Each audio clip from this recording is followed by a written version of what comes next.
Si las ofertas de arriendo son desiguales para los extranjeros, en el mercado informal es aún peor. Noel llama ahora para arrendar una pieza en Santiago Centro.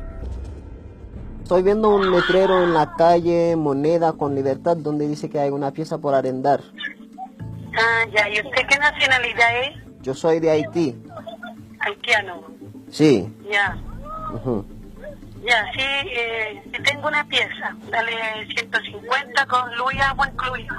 Vale 130 más 10 de agua y 10 de luz. Bien, ¿y tiene cocina o qué tiene más la casa, por favor? ¿Usted no tiene cocina? ¿No tiene cocina? Ah, bueno, y sale caro, 150 me dice. Es que aquí los arriendos valen eso. Me dice que no hay cocina, pero tiene baño propio.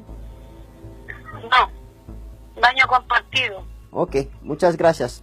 Ya, así no va a encontrar como usted quiere. Arriéndese un departamento.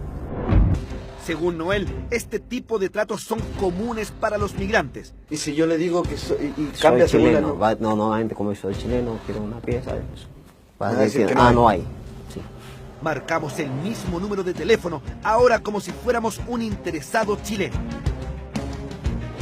¿Sí, con quién hablo? Hola, lo que pasa es que yo iba caminando por Moneda el otro día con Libertad y vi un aviso en arriendo una pieza. Ah, pero la vendí.